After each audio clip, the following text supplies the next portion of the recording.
Oke, jadi ini dia hasilnya. Assalamualaikum warahmatullahi wabarakatuh. Di kantor tempat kerja ada mesin laminating, infonya katanya nggak panas, tapi rollernya itu masih bisa muter, masih bisa jalan. Oke, langsung saya cek aja. Saya cek di sini, ternyata hasil dari pengecekan di sini memang benar rollernya masih jalan untuk forward reverse. Cuma kendalanya memang di heaternya itu nggak connect, nggak panas. Jadi begitu setelah saya cek itu ada permasalahan di modul ya. Setelah triage saya cek, komponen yang lain saya cek, ternyata ada di IC microcontrollernya yang untuk memberikan sinyal dari NTC atau sensor suhu. Karena memang permainan dari vendor ya, dari si makernya itu IC kodenya itu dihapus, jadi nggak bisa buat ganti nih, ngetresnya sih agak susah. Jadi saya siasatin untuk mengganti fungsinya si heater itu dengan menggunakan dimmer. Tapi sebelumnya nanti si potensionya akan saya letakkan di tempat potensio si bawaannya. Jadi yang perlu kita lakukan adalah untuk mencopot potensio lama dengan potensio yang ada di dimmer, karena ukurannya beda nih. Yang di dimmer itu 500 kilo, yang di bawaan mesin laminatingnya cuma 10 kilo. Jadi ini kita cuman mengganti potensiometernya ya. Untuk lampu indikator tetap saya pertahankan, karena untuk indikator aja sih, biar kelihatannya mesinnya itu nyala kalau on gitu kan. Oke, setelah saya ganti, kita lihat hasilnya seperti ini. Yang sudah diposisikan, ini just hanya untuk pengaturan ke dimmer ya, bukan ke modul, karena yang di modul sudah saya cut. Nah, kemudian yang di dimmer ini, yang untuk potensio, kita tinggal konekin kabel dua helai aja. Karena bentuknya seperti ini, ada jalur yang kita jumper tuh di bagian potensiometernya tuh. Jadi mirip seperti yang ada di rangkaian dimmer. Jadi bentuknya nanti seperti ini. Kalau kita pasang lagi, jadikan sesuai mana yang kita konekkan. Oke, untuk jalur input power menuju ke dimmer, kita ambil dari saklar yang ada di bawaan, kemudian netralnya saya ambil setelah di fuse, supaya nanti kalau misalnya ada short, fuse-nya itu yang kasih proteksi. Oke, kita langsung jumper aja untuk kabel powernya seperti ini, dua helai aja kabelnya, bagian netral dan pas bebas ya. Nah, untuk yang di dimmer itu udah ada petunjuknya, jadi nggak perlu bingung, tinggal dipasang aja. Kemudian untuk kabel yang satunya lagi, yang dua kabel ini ke heater ya. Jadi kabel heater ini soketnya nggak saya apa-apain, cuman saya masukin seperti ini, kemudian kita kasih lem aja biar kuat, biar nggak lepas.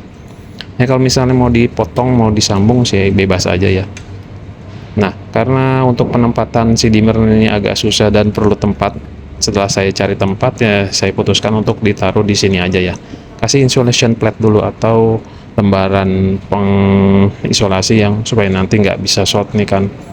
Kita naruhnya kan bentukannya kan seperti ini ya. Takutnya nanti kalau misalnya nggak dikasih isolasi ya nanti jadi short. Nah, untuk nempelinnya sih teman-teman bebas aja, mau pakai sealant boleh, mau pakai glue stick boleh. Cuman saran saya pakai sealant aja. Kalau pakai glue stick nanti dia karena hawa panas meleleh. Nah, setelah selesai, belum selesai ini, setelah dimmer kita pasang, posisinya seperti ini sudah saya fixkan ya, nggak mentok ke cover. Nah, kebetulan yang saya repair ini adalah laminating merek Vitek, tipenya VT8330. Nah, untuk kabel ini yang saya solder ini adalah kabel yang dari potensio dimmer menuju ke potensio yang ada di covernya yang tadi kita pindahkan. Nah, kemudian ini yang kabel power tinggal kita masukkan saja ke soket atau rumah input yang ada di dimmer.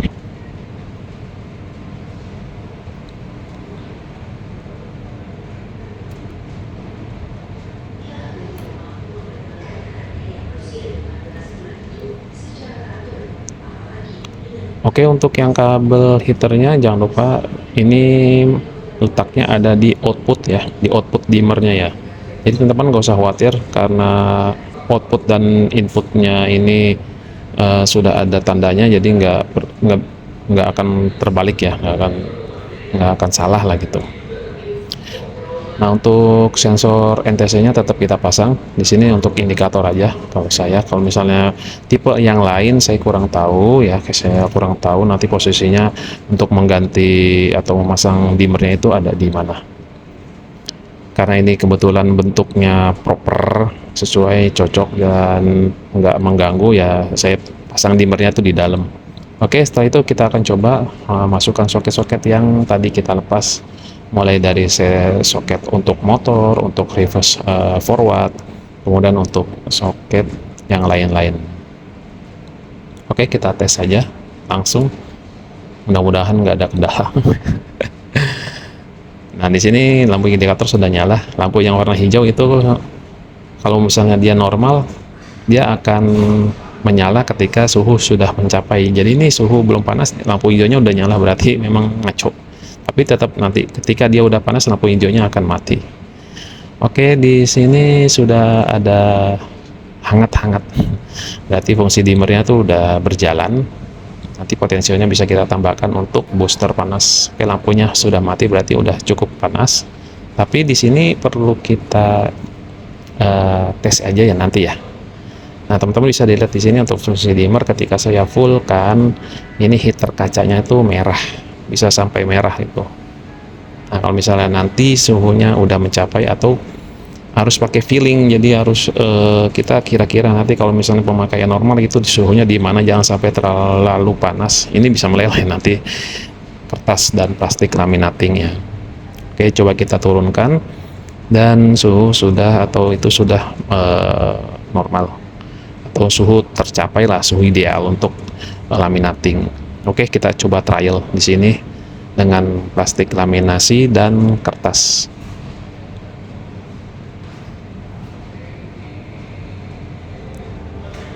Nah, kalau misalnya nanti ini dirasa settingan suhunya udah tepat, nanti tinggal teman-teman tandain aja ini suhu yang pas untuk laminating. Meskipun nanti bisa kadang-kadang bisa berubah ya.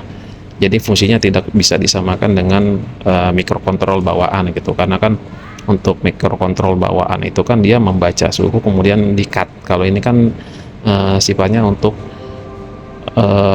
mengurangi dari gelombang sinusnya si PLN yang menuju ke heater. Jadi tetap dia ada supply power ke heater meskipun kecil. Oke, ini sudah lumayan oke kalau menurut saya. Selanjutnya tinggal kita packaging lagi.